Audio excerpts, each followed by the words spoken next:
Ada banyak mayat bayi yang membusuk di tempat sampah. Dan mayat bayi ini semua adalah para orang yang berselingkuh dan mengaborsi di klinik ilegal. Yang mengerikan adalah, ini adalah film yang didasarkan pada peristiwa nyata. Tahun 2010, polisi menemukannya di dalam kuil Thailand, menyimpan sebanyak 2002 mayat bayi. Dan mayat janin ini telah disembunyikan setidaknya selama setahun. Semua adalah janin yang diaborsi secara ilegal. Polisi membungkis janin dengan plastik putih dan disusul dengan rapi. Para biarawan diundang untuk membacakan doa untuk jiwa para janin. Aborsi secara tegas dilarang oleh hukum Thailand. Mereka yang tidak setia dalam cinta, para wanita yang tidak bisa melahirkan anak mereka, hanya dapat memilih untuk pergi ke klinik ilegal untuk aborsi janin. Hari ini datang lagi seorang wanita, dia berteriak dan melakukan aborsi. Di sebelahnya pacarnya sedang menemaninya, klinik dalam kondisi buruk. Kondisi kesehatan juga sangat memprihatinkan. Dokter wanita tak berdokumen tampak dingin. Kemudian dia membungkus embrio dalam kantong plastik, dilempar ke kamar mandi seperti sampah. Di sisi lain, sekeluarga bertiga dengan jalan-jalan.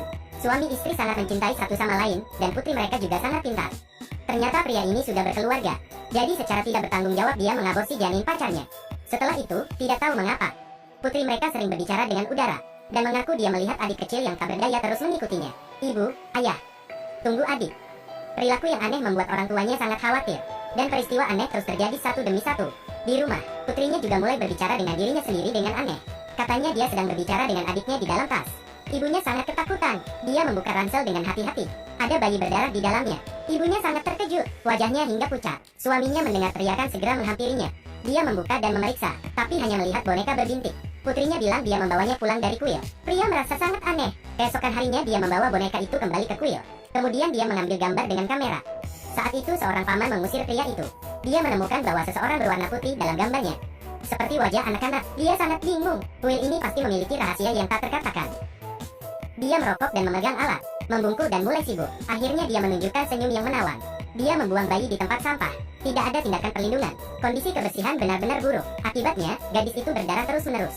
Setelah menghentikan pendarahan, ia dibawa kembali ke rumah sewaan oleh pacarnya. Tapi kesehatannya belum membaik. Perutnya semakin sakit. Setelah sampai di rumah sakit baru mengetahui, dirinya kehilangan kemampuan melahirkan selamanya. Dan janin yang telah diaborsi dikemas dalam kantong plastik oleh dokter ilegal dan diserahkan ke paman kuil untuk dibakar. Dan dia membayar biaya kremasi. Ternyata dia diam-diam membantu dokter wanita untuk membakar bayi. Hari ini, seperti biasanya dia menulis jumlah janin di kalender. Kalender tiba-tiba bergerak. Si paman sangat panik. Dia bergegas pergi. Di sisi lain, hal-hal aneh terjadi di rumah pria ini. Tiba-tiba muncul banyak sidik jari bayi di dinding. Putrinya berayun di luar rumah pada tengah malam. Seolah-olah ada kekuatan misterius di sekitarnya, yang membuat ayunan mengayun tinggi. Tangisan bayi bergema membuat putrinya menangis dalam kengerian. Kemudian pria itu tiba tepat waktu. Dia buru-buru mengendong putrinya. Putrinya selalu mengatakan adiknya ada di sampingnya. Dalam menghadapi peristiwa spiritual terus-menerus terjadi, pria mulai mempelajari kebenaran dari hal-hal itu. Dia mengarahkan kamera ke tempat tidur putrinya. Hanya terlihat cahaya hantu berkedip dalam gambar. Pria itu ketakutan hingga terdiam. Hari ini putrinya menghilang lagi dan dia buru-buru mencarinya. Terakhirnya dia menemukan putrinya duduk di dekat samping jendela. Putrinya bilang dia bermain dengan adiknya, tapi di sampingnya tidak ada orang sama sekali. Sementara itu, istrinya juga dirasuki oleh bayi hantu dan tidak bisa mengendali tubuhnya. Anehnya mengeluarkan tangisan bayi. Kekuatan istrinya tiba-tiba menjadi kuat. Suaminya didorong jatuh hingga pingsan. Paman kuil sedang membakar mayat bayi. Tiba-tiba api padam. Paman terpaksa menaruh mayat di kamar mayat. Semakin banyak mayat bayi menumpuk, membentuk bayi kebencian. Kemudian membalas dendam pada orang-orang yang membunuh mereka. Pertama-tama adalah dokter wanita yang ilegal. Dia tampaknya dikendalikan oleh bayi hantu. Dengan menggila dia mengambil pisau bedah di sebelahnya. Kemudian terus-menerus menusuk dirinya. Dia menahan rasa sakit dan berhasil keluar dari ruangan. Selama pelarian, tubuh mulai mengeluarkan banyak darah. Bayi hantu perlahan-lahan berkumpul di depannya. Dia menangis dengan kuat. "Kumohon lepaskan aku. Semua ini karena orang tuamu. Anda tidak bisa menyalahkan saya." Bayi hantu tampaknya memahami sesuatu. Akhirnya dia pergi. Pacar pria itu juga tidak bisa kabur. Sebuah kekuatan misterius menariknya ke kolam renang.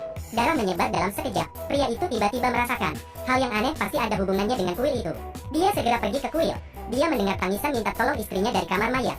Dia menyelamatkan istri dan putrinya, namun putrinya berkata, "Kenapa kau hanya begitu baik pada kakak?" Di belakangnya istri dan putrinya menatapnya dengan horor. Dia mendapati dirinya memegang mayat bayi berlumuran darah. Dia ketakutan hingga terjatuh ke dalam air. Hantu bayi langsung mengelilinginya. Polisi datang untuk melakukan pemeriksaan di kuil. Saat membuka kamar mayat, dengan bau busuk, puluhan ribu mayat bayi terjatuh keluar. Hal ini membuat semua orang terdiam. Paman kuli dan dokter wanita dibawa ke pengadilan. Tapi dokter wanita tidak berpikir dia telah berbuat jahat, karena dia mengadopsi banyak anak yatim piatu selama periode ini. Pria itu menjadi koma karena merasakan terlalu banyak ketakutan, dan tempat tidur di sampingnya adalah pacarnya. Hantu bayi hantu mengikuti mereka berdua. Ini adalah akhir dari film. Film ini didasarkan pada peristiwa nyata, menceritakan tentang aborsi ilegal yang ada di Thailand. Sepertinya ini melawan orang aborsi. Tapi ini juga cerita tentang pasangan yang tidak bertanggung jawab. Perlu dipikirkan kembali oleh semua orang. Dalam masyarakat saat ini, tindakan kehamilan sangat banyak. Anda tidak boleh hanya memikirkan kebahagiaan sejenak tanpa memikirkan konsekuensi. Tolong hormati kehidupan, juga menghormati